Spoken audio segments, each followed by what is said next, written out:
번째 나침판 메타버스 적용 사례를 통해 메타버스를 알아보자. 제가 이걸 관련한 자료를 좀 찾아보다가 방송과 미디어 26권 3호에 실려 있는 김광직 교수의 자료를 조금 찾아봤습니다. 메타버스, 초월된 세상, 가상의 세상을 일컬어서 메타버스다라고 하고 있습니다. 이 메타버스가 지금 현재 4차 산업 이런 시대에 화두가 되냐면 결국 저희들이 관심 갖고 또 현업으로 연계되어 있는 인공지능 그리고 블록체인, NFT 이런 여러 가지의 4차 산업의 총화라고 하는 기술들이 융합이 돼서 구현되는 것은 메타버스 공간일 것이다 라고 여러 세계적인 석학들이 이야기를 하고 있습니다. 관련해서 더 이코노미스트에서는 메타버스의 시대가 오고 있다 라고 이렇게 한 줄로 뽑고 있을 정도로 대단히 중요하게 여겨지고 있고요. 엔비디아에서는 메타버스가 지금의 인터넷의 뒤를 잇는, 지금 현재 인터넷은 웹 2.0이라고 이야기를 통상 하는데요.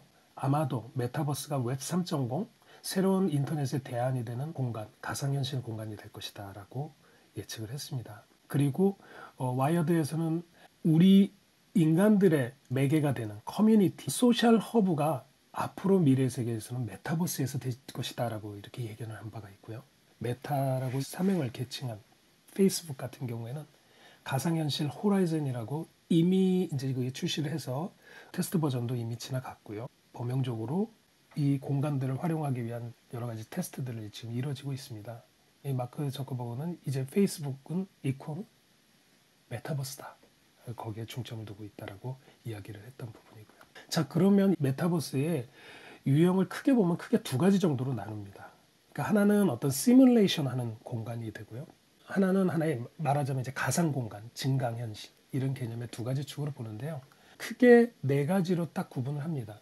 이제 포켓몬스터와 같은 그런 현실 세계의 가상의 실체나 이런 것들을 부여를 하는 거죠. 이걸 이제 증강현실이라고 하고요. 또 한 가지는 라이프로깅이라고 있습니다. 라이프로깅의 메타버스는 뭐냐면 웨어러블 시계 이런 건 나의 건강에서 운동을 한다든지 우리의 일상과 우리의 인체와 여러 가지 생활을 함께하는 그래서 그런 것들을 메타버스에서 구현해서 상태 변화라든지 이런 것들을 제공하는 것을 라이프로깅이라고 하고요. 또 미러월드라고 있습니다. 구글어스 3D 같은 맵 보면 바로 그대로 세상을 그대로 그 안에 넣은 것 같은 그런 입체적인 모습으로 보이죠. 바로 그런 세상을 갖다가 도식화하는 이런 미러의 세계가 있다. 그리고 마지막으로 우리가 의례적으로 얘기하는 메타버스, 버추얼 월드죠. 제페토라든지 로블록스라든지 이런 게임 속의 공간들처럼 느껴지지만 이제는 게임 공간이 아니라 일상이 그곳에서 이루어지는 그런 상황들. 그리고 여기에는 페이스북의 가상현실 호라이즌 같은 경우가 대표적인 거죠.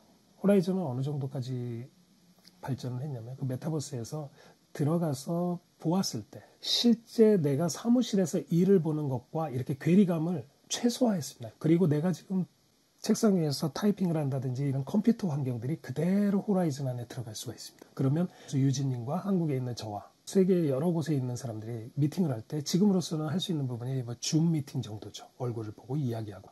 말 정도가 오고 간다면 이런 호라이즌 같은 경우에는 지금 현재 구현이 되어 있습니다.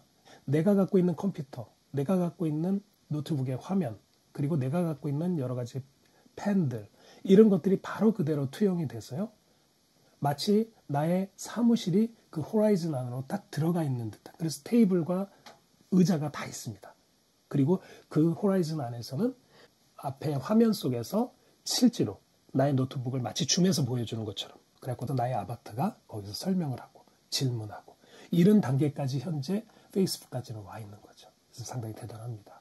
그렇다면 이제 사례로는 어떤 것이 또 우리 일상에 얼마만큼 가까이 왔길래 이 메타버스가 그렇게 떠들썩한지 사례를 보시면 여러분들이 내가 모르는 사이에 일상에 상당히 깊이 와 있구나 하는 걸 느끼실 겁니다. 우선 첫 번째로 미국 조 바이든 대통령이 지난 대선 때 닌텐도 게임 모여봐요 동물의 숲에서 아바타를 활용해서 선거운동을 진행을 했고요.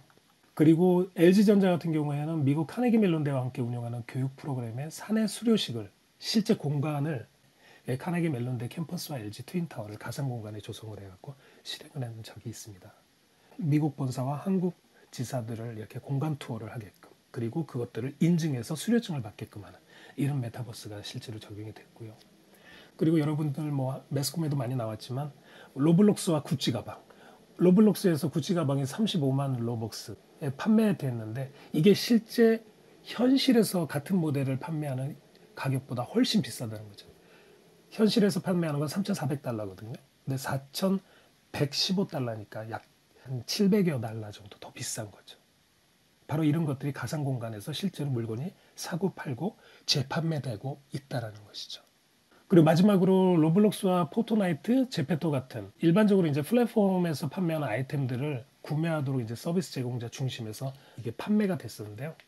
오히려 사용자들이 확장을 시켜서 그런 아이템들을 능동적으로 이렇게 판매를 하고 서로 사고팔고 주고받는 이런 경제 활동이 가능한 메타버스 공간이 게임 산업에서도 적용이 되고 있다는 것입니다.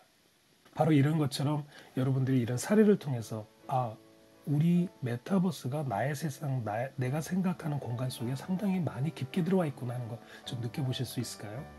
그만큼 메타버스는 먼 미래가 아니라 가까운 미래 아니면 이미 와 있는 미래.